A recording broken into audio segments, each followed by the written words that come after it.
Bonjour à tous. En cette nuit des chercheurs 2020, je vous propose un petit quiz sur le hasard et les erreurs en sciences. Première question. Le premier lancement d'Ariane 5 fut un échec. Elle explosa en vol parce que un des propulseurs a cessé de fonctionner faute de carburant. On avait oublié de faire le plein. Les ingénieurs n'avaient pas mis à jour le système informatique utilisé pour Ariane 4. Le système de défense anti-aérien américain l'a pris pour un missile et l'a abattu. Le système d'autodestruction a été déclenché par erreur par un ingénieur ayant renversé son café dans la salle de contrôle. Je vous laisse réfléchir.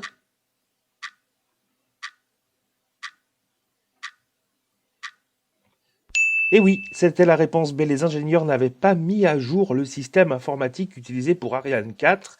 Voici Ariane 5. En fait, c'est un problème dans les gyroscopes qui avait été testé et qui marchait très bien pour Ariane 4, mais qui ne marchait pas du tout pour Ariane 5.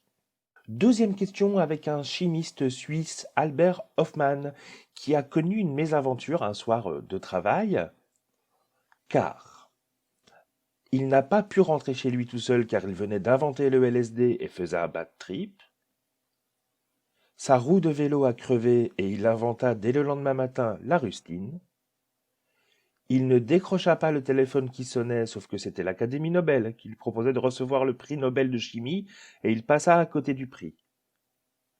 Il regardait tellement attentivement l'élection de Miss Suisse à la télévision qu'il en oublia une expérience en cours qui mit le feu à son laboratoire. Quelques secondes de réflexion. C'est bien la réponse A. Il n'a pas pu rentrer chez lui tout seul car il venait d'inventer le LSD et faisait un bad trip. En effet, en travaillant sur les ergots de seigle, il cherchait un médicament qui peut améliorer la circulation du sang. Il décida de le tester sur lui-même et faisait le premier bad trip de l'humanité sous LSD. Voici une photo de Miss Suisse. Je me suis dit que ça pouvait égayer un peu ce quiz. Après la chimie suisse, direction la chimie américaine avec Spencer Silver, qui a cherché à inventer une nouvelle colle. Il inventa une colle si forte qu'on dut intervenir chirurgicalement pour séparer ses mains collées entre elles, ainsi naquit la superglue. Il en fit tomber quelques gouttes sur un morceau de plastique, ainsi naquit le ruban adhésif.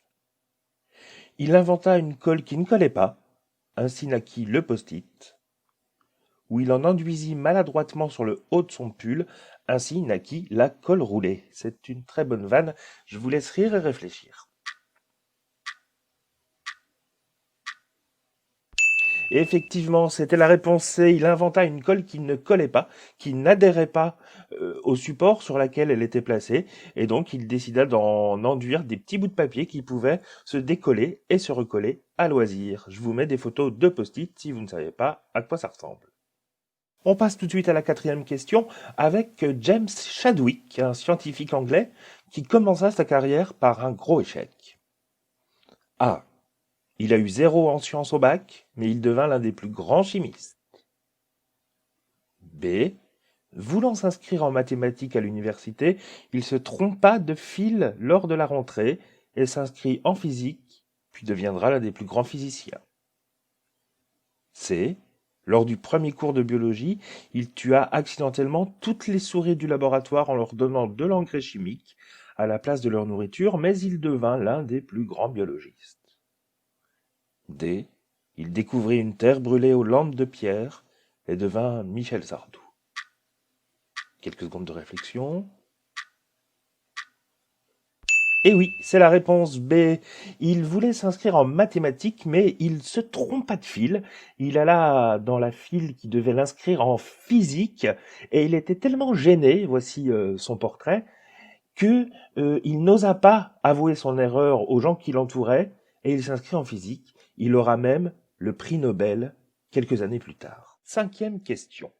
Georges de Mestral en avait un peu marre de devoir enlever les fruits de bardane de son pantalon après une promenade en forêt, qu'il regarda d'un peu plus près comment les fruits s'accrochaient aux vêtements, remarqua qu'ils avaient sur eux des poils en forme de crochet, et il inventa le velcro.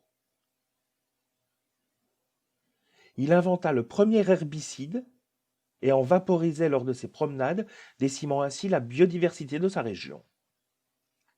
Il inventa la soie synthétique afin que les fruits ne s'y accrochent plus. Ou il arrêta les promenades en forêt et acheta une PS4, comme ça au moins son pantalon restait propre et il pouvait s'éclater sur FIFA. Quelques secondes de réflexion. Eh oui, c'est bien la réponse A. Il regardait comment les fruits de bardane étaient accrochés et il inventa le velcro qui signifie velours, crochet, calqué sur les fruits de la bardane. Rappelons juste en passant que la soie synthétique a été inventée à Besançon par Hilaire de Chardonnay. Et on approche de la fin de ce quiz avec cette toute dernière question.